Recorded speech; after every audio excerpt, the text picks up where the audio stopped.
hard crusts of bread, just leftovers for food, and the dog under the table is better off. At least he gets a good chunk of meat to eat every now and then. Lord have mercy on us if her mother only knew. Come, let's go off together into the wide world. So they went away and came to a large forest, where they were so sad and so tired that they crept into a hollow tree and just wanted to die from hunger. Then they both fell asleep. When they woke the next morning, the sun was already high in the sky and warmed the hollow tree with its rays. Little sister, said the little brother after a while, I'm thirsty. If only I knew where to find a spring, I'd go and have a drink right away. Listen, I think I hear one trickling. What good will that do? The little sister answered. Why do you want to drink when we just want to die from hunger? The little brother kept quiet and climbed out of the hollow tree, and since he always held his sister's hand tightly, she had to climb out with him.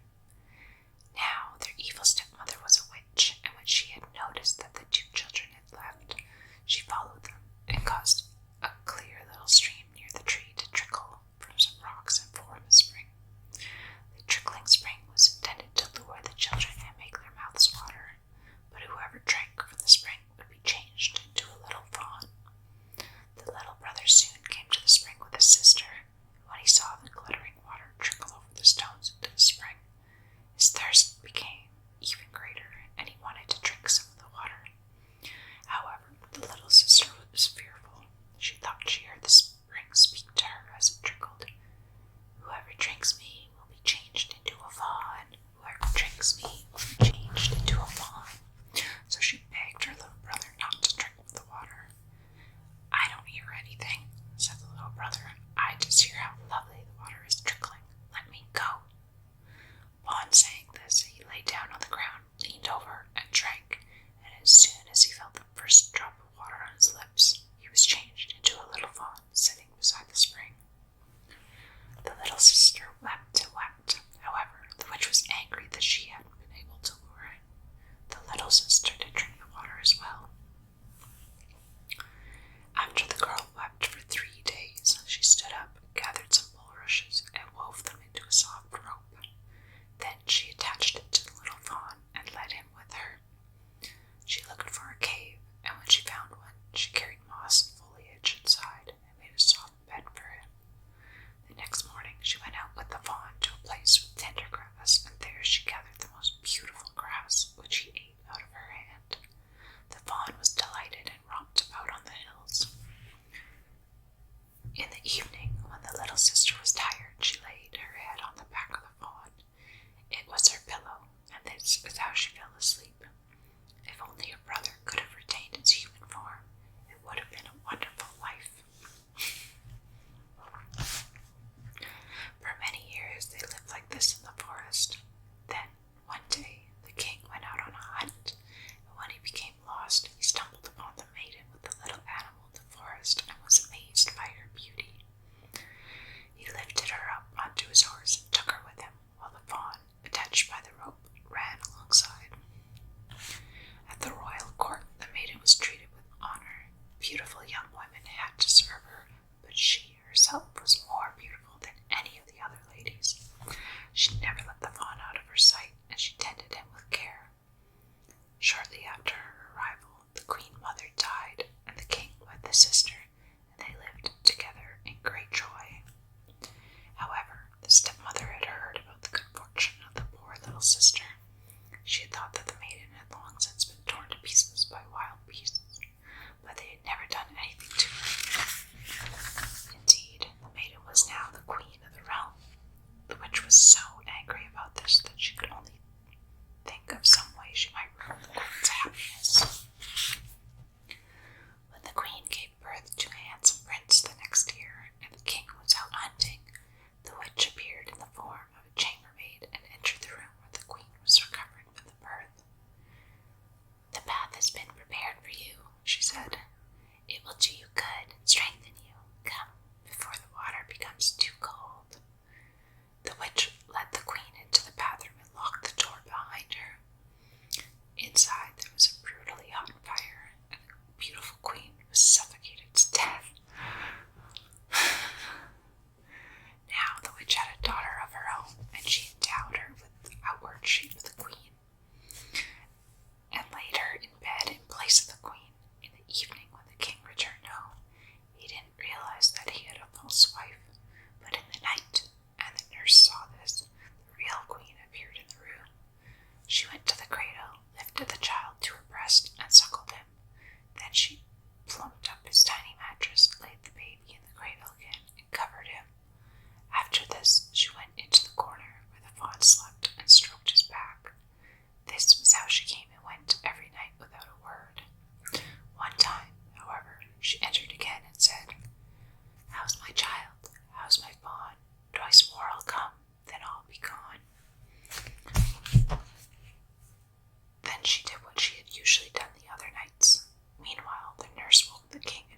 be gone.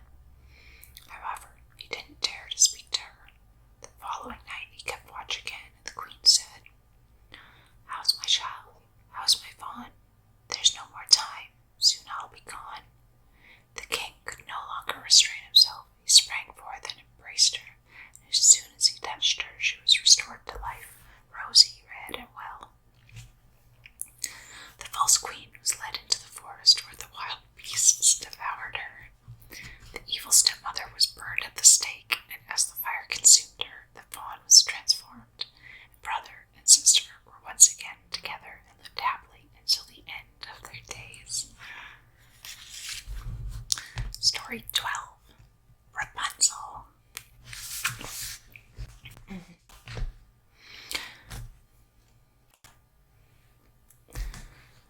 Once upon a time, there lived a husband and wife who had been wishing for a child for many years, but it had all been in vain.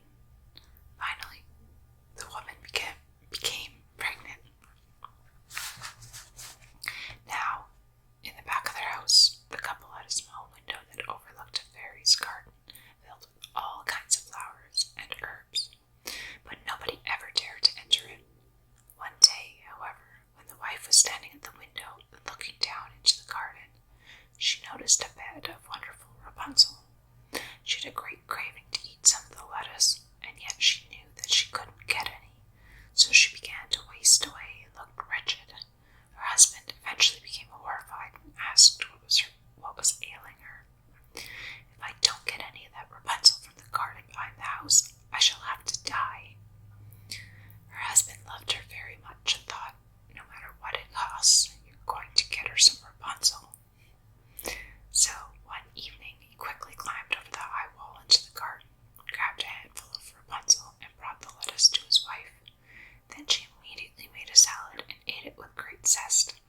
However, the Rapunzel tasted so good to her, so very good, that her craving for it became 3 times greater the next day. Her husband knew that if she was ever to be satisfied, he had to climb into the garden once more. So he went over the wall into the garden, but was extremely terrified when he stood face to face with the fairy, who angrily berated him for daring to come into the garden and stealing her Rapunzel. He excused himself as best he could by explaining that his wife was pregnant and that it had become too dangerous to deny her the Rapunzel. "All right," the fairy finally spoke. "I shall permit you to take as much Rapunzel as you like, but only if you give me the child that your wife is carrying." In his fear, the man agreed to everything, and when his wife gave birth, the fairy appeared at once, named the baby girl Rapunzel, and took her away. Rapunzel grew to be the most beautiful child under the sun, but when she turned 12, the fairy locked her in a very high tower that had neither doors nor stairs, only a little window high above. Whenever the fairy wanted to enter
fairy said, "Rapunzel is lost to you forever." In his despair, the prince threw himself from the tower. He escaped with his life, but he lost both eyes. Sadly, he wandered around in the forest, eating nothing but grass and roots, and did nothing but weep. Some years later, he made his way to the desolate land where Rapunzel was leading a wretched existence with her children. When he heard her voice, it sounded familiar at first, then he immediately recognized it. She recognized him, too, and embraced him. 2 of her tears fell upon his eyes. Then his eyes became clear again, and he could see as usual. Story 13. The 3 Little Men in the Forest. There was a man whose wife died, and he was undecided whether he wanted to marry again. Finally, he took off one of his boots that had a hole in the sole and said to his daughter, his only child, "Take this boot and carry it up to the loft where you'll find a large nail. Hang the boot on the nail, then fetch some water and pour the water into the boot. If it holds the water, I'll get married again, but if it leaks, I'll let things remain as they are." The maiden did as she was told. The water drew the hole together, and the boot became full to the brim. The father checked to see for himself whether this was true. Then he said, "Well, now I've got to take a wife." So he went and courted a widow who brought a daughter from her first husband with her into the house. When she saw that her stepdaughter was beautiful and that everyone was fond of her and that her own daughter was ugly, she scolded the stepdaughter whenever she could and only thought of how she might torment her. One day, in the middle of winter, when the snow was high, the stepmother sewed a dress made of paper. When it was finished, she called her stepdaughter to her and said, "I've got a craving to eat strawberries, so put on this dress, go into the forest, and fetch me a basket of strawberries. Don't you dare return home until the basket is full."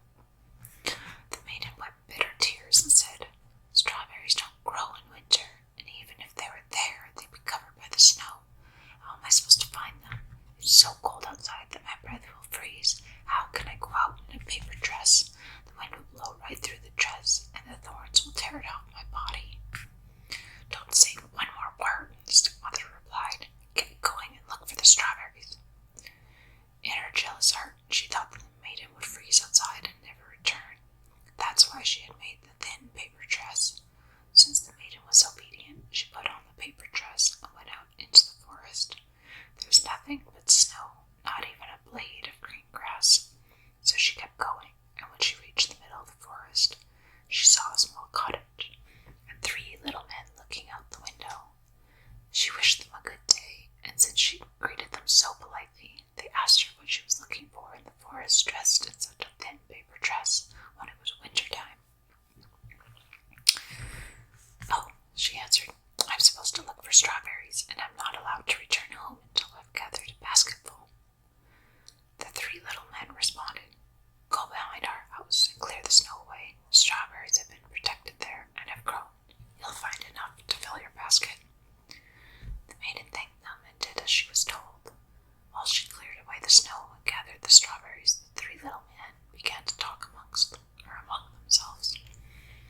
"Since she's been so polite to us and is so beautiful, what gifts should we grant her?" "I'll make sure that she becomes even more beautiful than she is. This is my gift," one of the little men said. "Each time she speaks, golden coins will fall out of her mouth.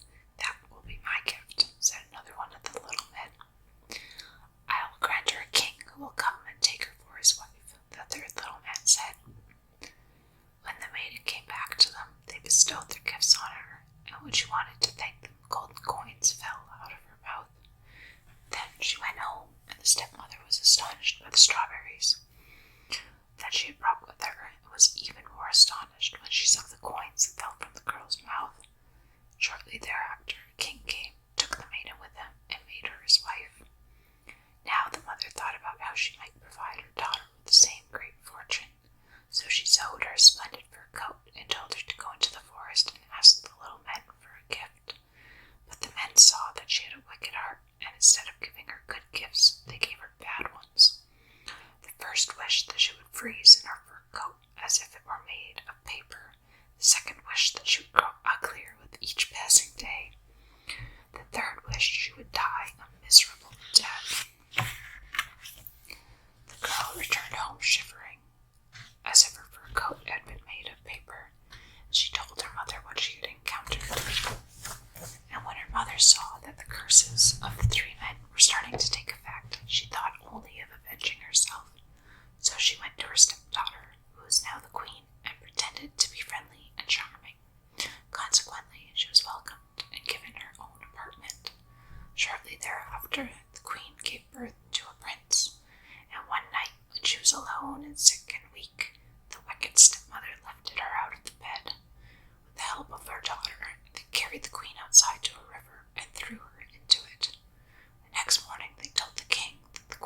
died during the night.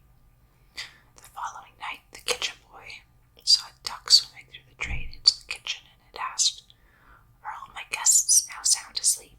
Then the kitchen boy answered, "Yes, indeed. You can't hear a peep. How about that baby of mine? He's asleep and doing just fine."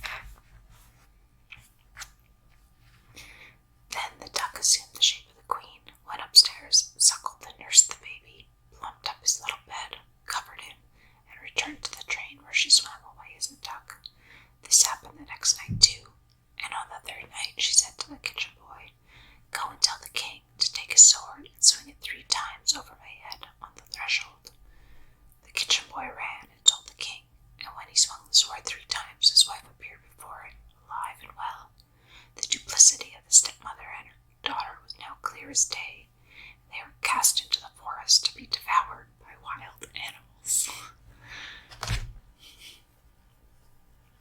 Story 14. Nasty Flax Spinning. In olden times, there lived a king who loved flax spinning more than anything else, and his daughters had to spin the entire day. If he didn't hear the wheels humming, he became angry. One time, he had to take a trip, and before he bid his farewell, he gave a large casket of flax to the queen and said, "All this must be spun by the time I return." The princesses became distressed and wept. "If we are to spin all of that flax, we'll have to sit the entire day, and we won't be able to get up at all." But the queen replied, "Console yourselves, I'll certainly help you." Now, there were 3 especially ugly spinsters in the realm. The first had such a huge lower lip that it hung beneath her chin. The second had an index finger on her right hand that was so thick and wide that it could make 3 other fingers out of it. The third had a thick and wide flat foot that was as large as a kitchen board. The queen summoned the 3 spinsters to the castle, and on the day that the king was supposed to return home, she sat them down next to one another in her room, gave each of them a spinning wheel, and ordered them to spin. Moreover, she told them what to answer when the king questioned them. As soon as the king arrived, he heard the humming of the wheels from a distance, and was so glad that he intended to praise his daughters. However, upon entering the room and seeing the horrible spinster sitting there, he was at first startled. Then he stepped toward them and asked the first woman how she got the hideously large lower lip. From licking. Then he asked the second where she got her thick finger from turning the thread and twining it. As she said this, she let the thread run around her finger a couple times. Finally, he asked the third one where she got her flat foot from stamping. When the king heard all this, he commanded the queen and the princesses never ever to touch a spinning wheel again. And this is how they rid themselves of their agony.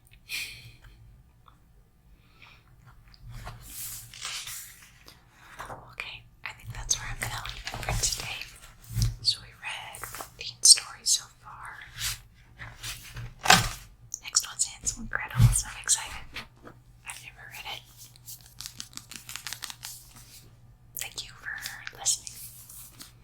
And I hope you enjoy. Please leave comments, let me know